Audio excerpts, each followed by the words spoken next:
Okay, so we've been talking about these formulas that help us kind of take a trig identity or trig function and using identities to rewrite it in maybe a different way. I don't know that right now we're seeing that it being rewritten in a more convenient way, but I think once we start working with our equations, maybe once you get into a calc course, you'll see the convenience of these because there will be certain situations in a calc course where there are expressions or functions that you cannot deal with in the version that they are in, okay?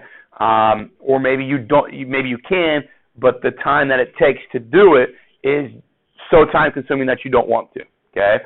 But then through the use of identities, maybe you can rewrite the equation, rewrite the expression so that it's so much simpler to work with, okay? There's a lot of that that takes place in a calc course.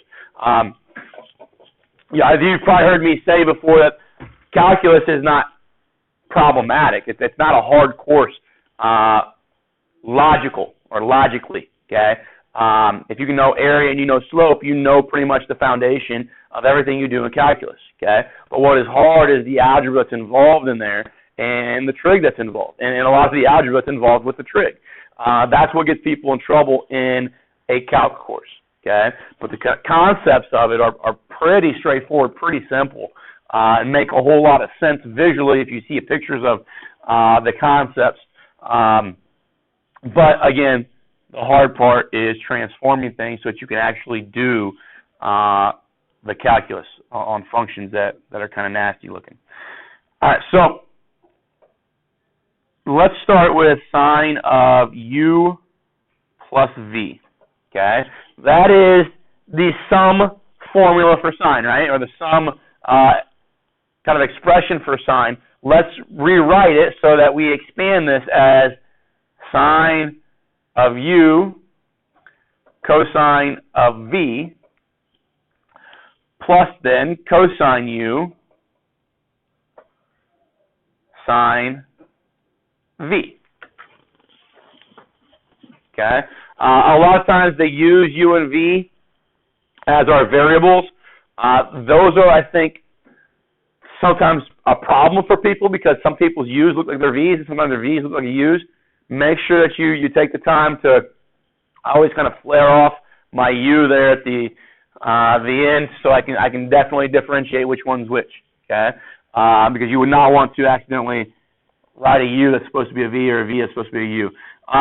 Now we're going to do the same thing, but deal with sine of u minus v. So that turns into sine u cosine v minus cosine u sine v.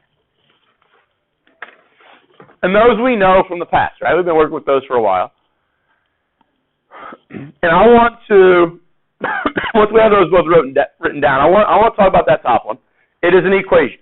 The left-hand side and the right-hand side are balanced, correct?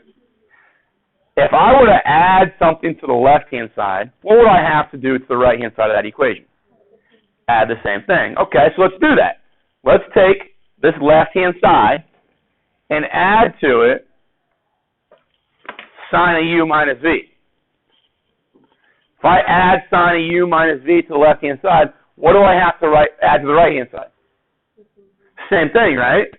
Okay, but do I have to add it in the same format or same version? No. So when we're dealing with the equations, general algebraic equations, if I add 6 to one side, can't I add 2 times 3 to the other? Or 12 over 2 to the other? Okay, or 3 plus 3 to the other? Does that kind of make sense?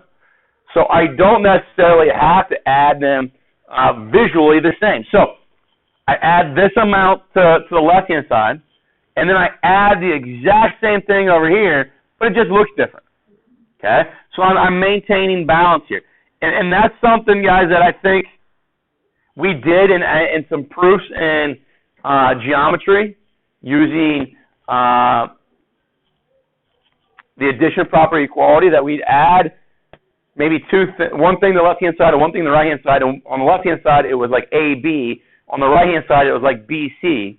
They were different looking, But previously in the proof, we said, well, AB is the same as BC, right? Maybe we said B was a midpoint or something like that. So we've seen this before where we can add the same thing to both sides, even though that same thing does not look the same on both sides.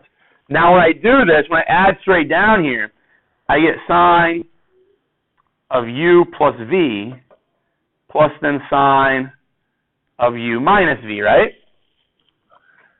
And you can see then what happens on the right-hand side. There's some really nice, convenient algebra that occurs.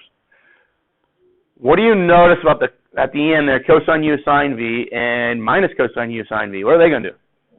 They're going to cancel each other out. And if I look at the first terms, sine U cosine V, sine U cosine V, well, how many of those are you going to have then? 2. So you get 2 sine U's, cosine V's. Okay? Now that looks a lot like our double angle formula for sine, but it's not, because the double angle formula for sine says that U and V were actually the same thing, right? Okay? Here they're meaning U and V. They use 2 variables that are different. They're under the assumption that they are not the same. Okay? Not saying that they couldn't be the same and that this wouldn't work with them being the same, but generally speaking, U and V are going to be different. Okay, so then what we do is we multiply both sides by 1/2 or divide both sides by 2. And then I'm going to just kind of flip the order because you usually see it written this way. So it'll say, if I divide both sides by 2, it'll be sine of U cosine of V equal to then 1/2 of sine U plus V plus then sine of U minus V. And this generates what we call our product to sum formula. You see on the left-hand side, sine U cosine V is a product, and you see on the right-hand side that it's going to turn it into a sum of ultimately 2 new arguments. Okay, so we'll do an example of this, and then maybe once we do a couple examples of this, kind of discuss the other versions, because there are 4 versions of this, because we can, not only can I add the same thing to both sides, I can subtract the same thing from both sides, and that's going to give me another version. It's going to give me, I think if I subtract, it would leave me with cosine U sine V.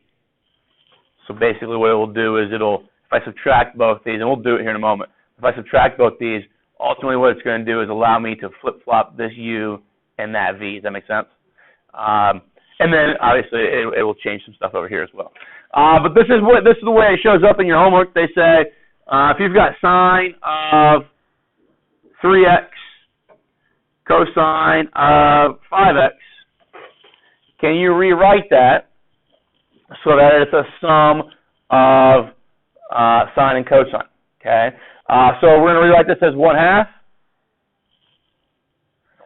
And now sine of U plus V. Well, U is 3x, V is 5x. Add those together, I get 8x, right? Okay. Then it becomes plus sine. Now you got to be careful here with these arguments that are U minus V, because your U was your first argument, right? So 3x minus 5x gives me negative 2x. Okay. Now, we usually don't like to leave it as a negative 2x as an argument, right?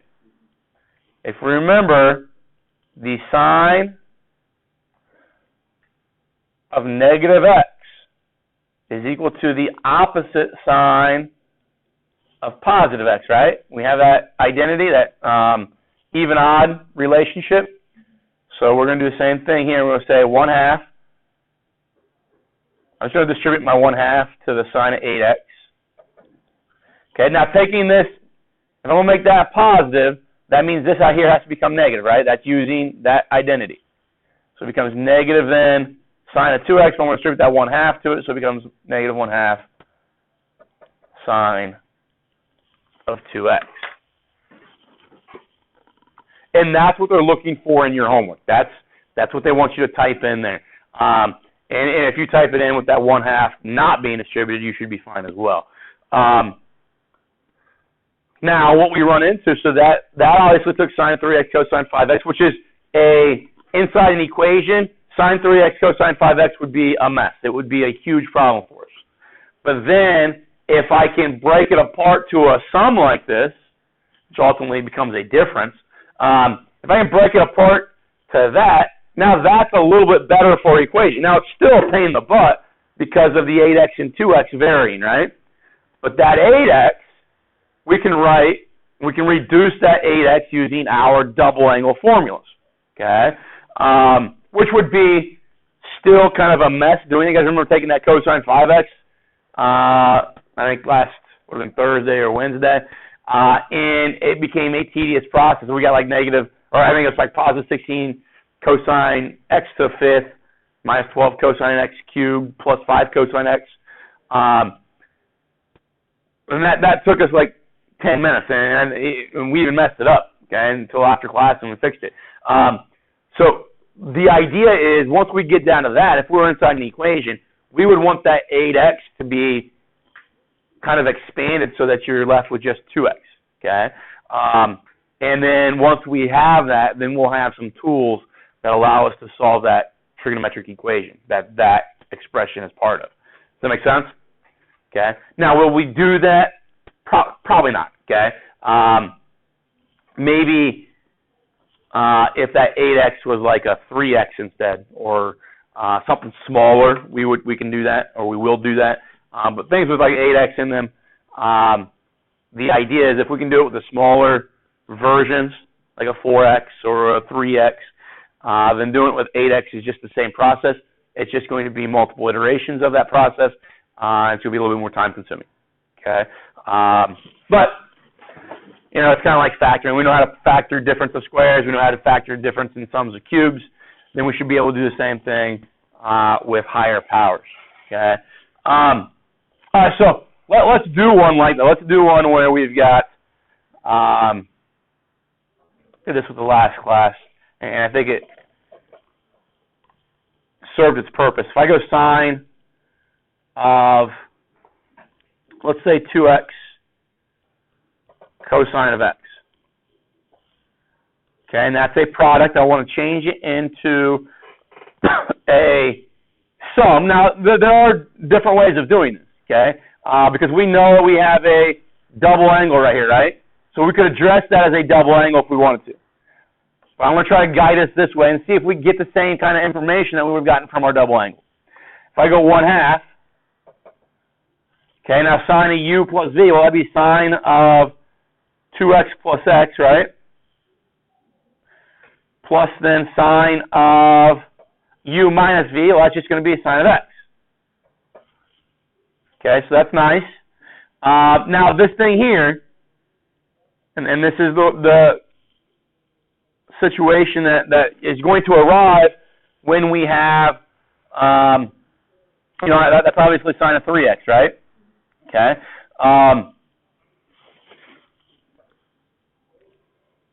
When we come up with that, the last example of that is an x, and this is a 2x. This is the process that we would go through. As long as that thing is greater than 2x, you go through this process. So we go, I'm just going to rewrite what's in this brace here, and I'll come back and kind of insert the 1/2 and the plus sine x here in a little bit. But that sine of 3x turns into sine of x plus 2x. Okay? And that turns into then sine of x cosine 2x plus cosine x sine 2x. That's just what this thing right here is. That's a sine of 3x's alternative version looks like. Well, if I go sine of x, okay, and now this cosine of 2x, I'm going to rewrite this cosine of 2x as 1 minus 2 sine squared x. That's an option for us, right? There's 3 options for cosine of 2x. I don't know if that's the best one, but I saw a sine here already, so I used the one that has sine in it. I don't know if that's the best thing to do for this problem, but it's an option. And then I've got plus cosine x. And then sine of 2x, what's 2 sine x? Cosine x, right? That's the double angle for sine of 2x. So we now have sine x minus 2 sine cubed x plus then 2 cosine squared x sine x once I multiply that stuff out. Okay? So that there is the alternative version of sine of 3x. The benefit of it, writing it that way, is that our arguments now are all 1x, right? So inside an equation, that would be preferred. That would be desired instead of the 3x and the 1x. Okay? Now, just because I'm running out of room, I'm going to erase this line right here. And now just rewrite this statement with this expanded blue version. So I'd have 1/2 sine of 3x turns into sine of x minus 2 sine cubed x plus 2 cosine squared x sine x. Is that okay with everybody? Oh, so that there is just the blue stuff, and I've got this plus sine x that I need, right? Okay. So there are some things here that are going to kind of make this look a little bit nicer. What's going to happen with this sine x and that sine x? You have 2 sine x's, right? So when I distribute this, in case you kind of think with me, if I distribute this 1/2 to those 2 sine x's, it's just going to leave me with 1 sine x, right? Okay. When I distribute that 1/2 to this, it's going to leave me with minus sine cubed x, right? And when I distribute that 1/2 to that, it's just going to leave me cosine squared x sine x, right? What can I do? What do all 3 of these terms have in common? Sine x. So I get 1 minus sine squared x plus then cosine squared x, right? What is 1 minus sine squared x the same thing as? It's cosine squared, isn't it? Does that make sense? So could I rewrite this as sine of x 2 cosine squared x? Does that make sense? Sammy? Yeah.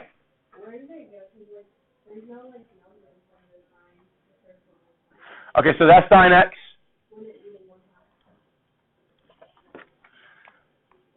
That sine x there and that sine x there make a 2 sine x, right? And then multiply that by the 1/2 would make that a 1. So here's the idea, guys. If this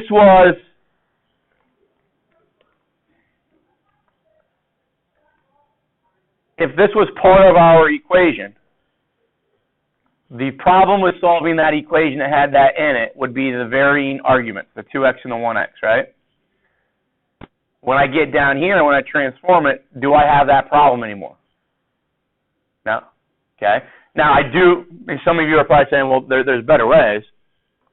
You know, if I go right here and say, well, sine of 2x is 2 sine x cosine x times the cosine x, is that 2 sine x cosine squared x, which is exactly what we have right here, right? Multiplication is commutative, right? So this, knowing my double angle formula sine of 2x, can maybe alleviate some of this work, okay? But it does turn out to be the same. So let's kind of graph these and see what happens, see what we get. So we had sine of 2x, sine of x, right? Right.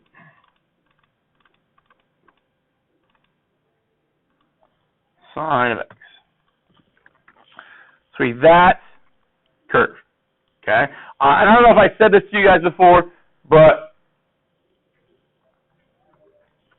when we talk about trig functions being graphed as periodic functions, a lot of times they call them sinusoidals, okay? Because they all can be rewritten kind of in terms of sine, right? Okay. So these are sinusoidals. We just came up with the fact that it could be 2 times sine of x cosine squared x, right? That's not what we had. It is. This was I wrote the original function wrong. Sine 2x cosine x. Cosine x. So there, we see that those two curves are indeed the same thing, right? Okay. Now, we would prefer this to be in our equation versus this, because let's say that we had these two things both equal to 0. Okay, if I had 2 sine of x cosine squared of x equal to 0, well, that means sine of x cosine squared of x equals 0, meaning that sine of x is equal to 0 and cosine of x is equal to 0, right? That allows me to use that product property there, that zero product property, maybe a little bit easier. Because here, what that's going to say, if I do it that way, is that sine of 2x is equal to 0 and cosine of x is equal to 0, which for us early on when we start solving equations is going to be something we struggle with. Okay? We will have a process for dealing with that 2x, but it's not as easy as it is to deal with it as being a 1x. Okay? So there are payoffs, there are benefits for knowing these formulas. Okay? Now, just kind of generating the other ones real quick here.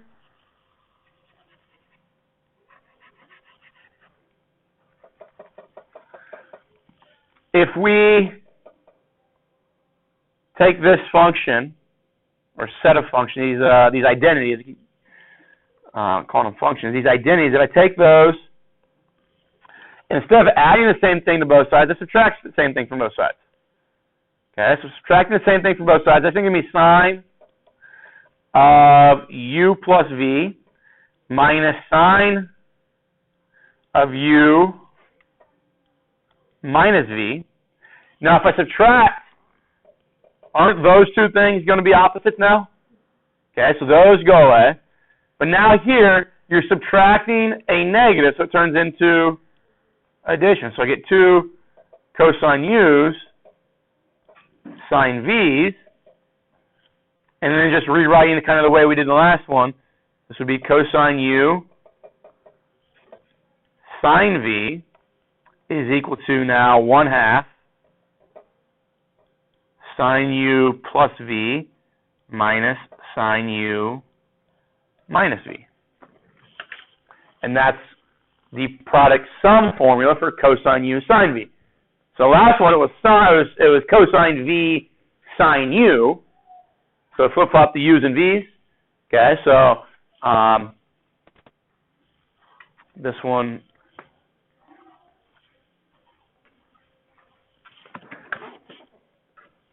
is also a possible product to sum formula. Okay, so if I give you guys these are hard to remember.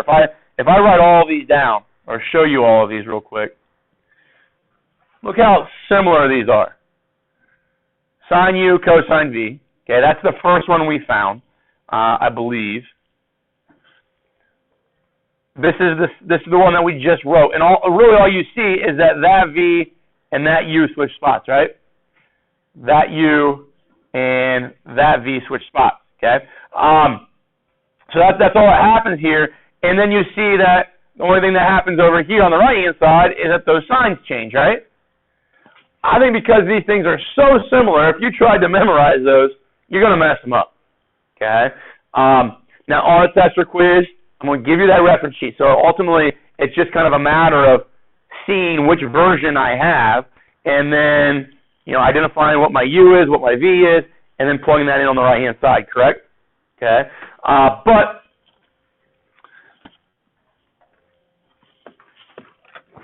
you don't know, I guess what I'm trying to say is you don't know in a calculus class if you're going to have cheat sheets, right? And, you know, that professor might say, you guys got to know all this stuff. You got to know it from heart. If that's the case, again, do I want to memorize them? No. But if I know that I end up needing them, can I just take the sign, sum and difference formulas, add them, subtract them, and quickly generate these? My hopes are that you agree that, you know, even this might be longer than a longer process than ultimately what we want to do, but in regards to all the processes that we do, this is not all that difficult. It's not all that time consuming to generate these. The other versions are cosine U plus V, which we know to be cosine U, cosine V, minus sine U, sine V, and then cosine U minus V is cosine U, cosine V, plus sine U, sine V. And you can see here with these,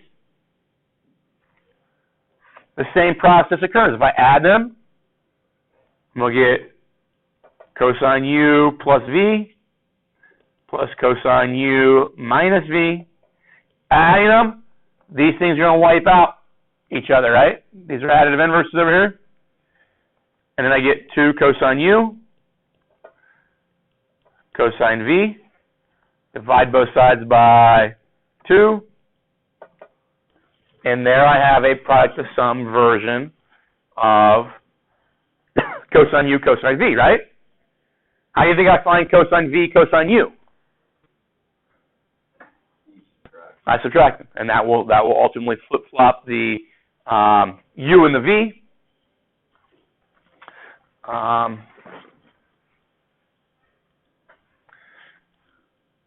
Okay, now think about, I guess maybe I misspoke here a little bit. Let me go back.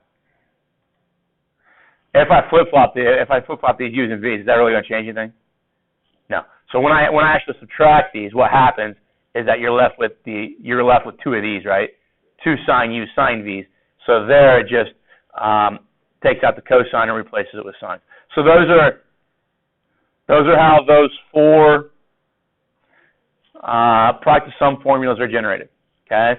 Now going from a product to a sum is nice, but going from a sum to a product is also desired. Okay. So I want to, and we're just going to do maybe one of these just because of time, but they're all developed in the exact same way. If I start with, let's just start with sine.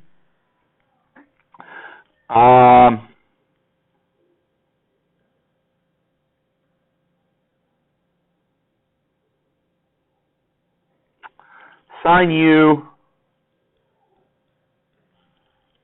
cosine V. That is the same thing as 1/2 sine U plus V plus sine U minus V. All right. What we're going to do here in this next step, and this is to see a sum turned into a product. Okay, that's when we went from a product to a sum. We're going to start with this. And what we're going to do is we're going to make a real convenient substitution. Okay? And it's ultimately just redefining what U and V are called. Okay? If U and V, do we know what U is? We do not know what U is, right? Could we make the assumption that U is maybe made up of 2 things added together and then divided by 2? Like, that's fair to say, right? I have no idea what U is, but whatever it is, I could probably take 2 things added together and divide by 2 to get U. Okay? So let's say U is, let's say, 30 degrees. Could that be rewritten as 15 plus 45 divided by 2? That's still 30 degrees, right? So we can do that. So let's redefine our variable. So what I'm going to do here, guys, is a step that, unless you've done it a lot, you kind of get lost on why you can do it. I'm going to let U equal x plus y over 2. And people think, well, you're on a whim bringing in new things that we don't know what they are, and you can't do that. Well, the idea is that, well, we don't know what u was, so why can't we say u was made up of two previous things, x and y, divided by 2 then, right? So we're just redefining, kind of labeling what u was. Okay, so that's a legal thing to do. Okay, v, we're going to redefine as x minus y over 2. And the reason we're doing that is because there's a really, really, really nice thing that happens right here when we add these two things, u and v, together. And there's a really, really nice thing that happens right there when we subtract u and v in this version that happens. Does that make sense, everybody? So that's kind of, how did the first person or the first group of people kind of make these substitutions and know these? It's because they were looking here and said, okay, well, what can we put in here as u and v to where ultimately the thing that we're looking for occurs? Okay, and when we plug this in, we'll see that thing that we're looking for. So this looks like, so if I make these substitutions, it's going to look like sine of x plus y over 2 cosine of x minus y over 2 is equal to then 1/2. Now if I plug sine of u plus v in, so u x plus y over 2 plus x minus y over 2, and then plus sine of x plus y over 2, now it's minus x minus y over 2. And right here, hopefully you see what happened.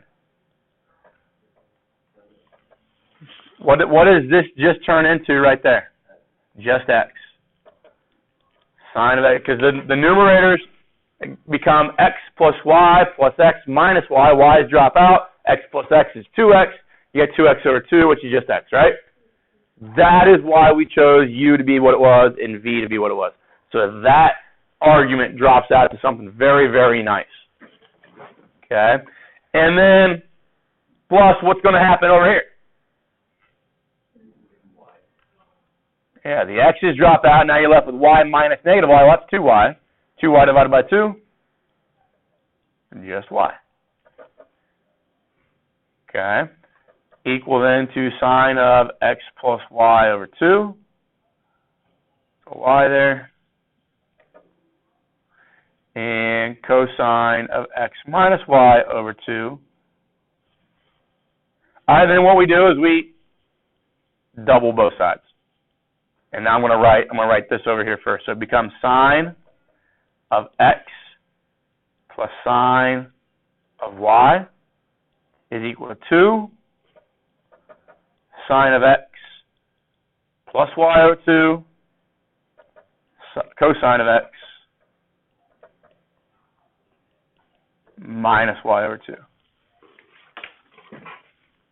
And that's where we have now a sum on the left-hand side of two different arguments. X and y are different arguments. And it turns it into then a product with those, obviously, arguments. They're not going to look the same arguments, but it is an identity. So, do an example here real quick. If I take sine of, 3x plus sine of 9x. Well, that's going to be 2 sine. Now, if I add them together, 3x and 9x, it gives me 12x. 12x divided by 2 would be 6x. And then I have cosine. Now, if I go 3x minus 9x, negative 6x divided by 2 is negative 3x. But what's nice about that, the even-odd function, even-odd identity for cosine says cosine of negative theta is equal to the same thing as cosine theta. So that rewrites that as 2 sine 6x cosine 3x. Okay? Which you might be saying, well, why is that a benefit to it? Because now that kind of contradicted what we did with the product of sum formulas, because the product of sum formulas basically allowed us to break everything down to where we only had like maybe 1x as our arguments, right? Okay? Well, what if we're in an equation that has sine of 3x, sine of 9x on one side, and it has negative 2 sine 6x cosine 3x on the other side.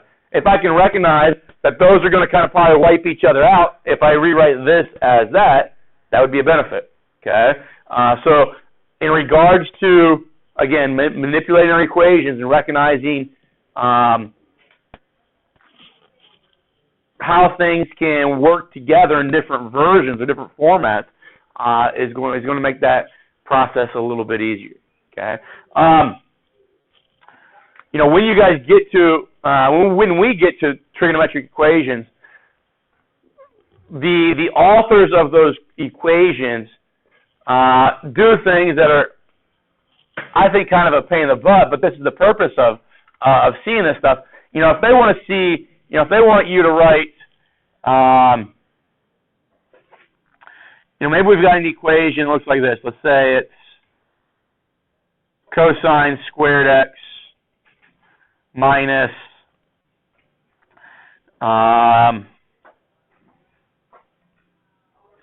2 cosine 2x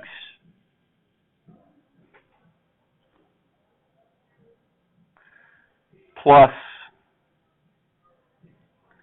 sine squared x equals maybe 4. So the issue that we have with that problem is that there's x's, or arguments that are 1x and arguments that are 2x, right? Okay. But what can we see that happens here?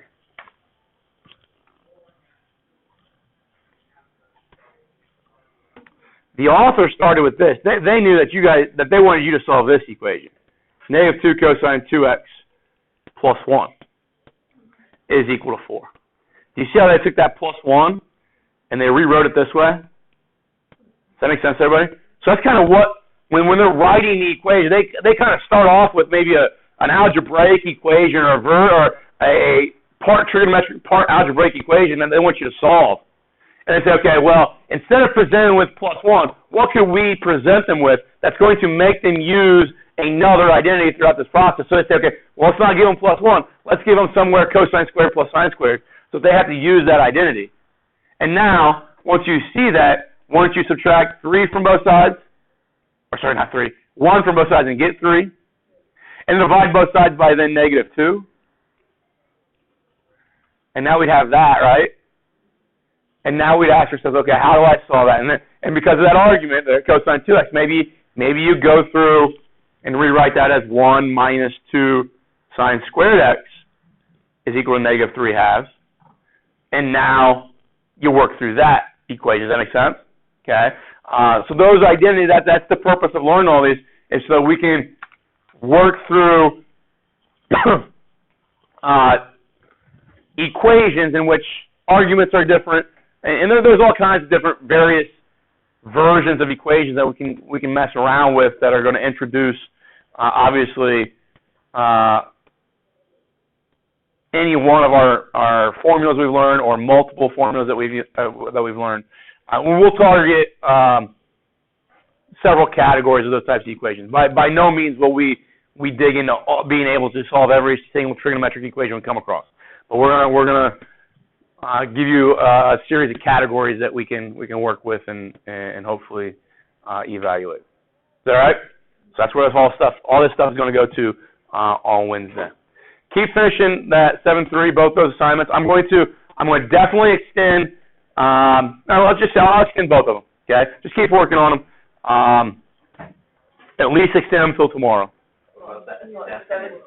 Is 7-3 day 2 tomorrow already? Yes. Okay, so maybe 7-3 was a hard due date. Well, I wanted you to work on it. 7-3 should be done. I mean, I don't think we talked about anything today that was 7-3. So 7-3 day 2, I'll give you one more day on that for sure.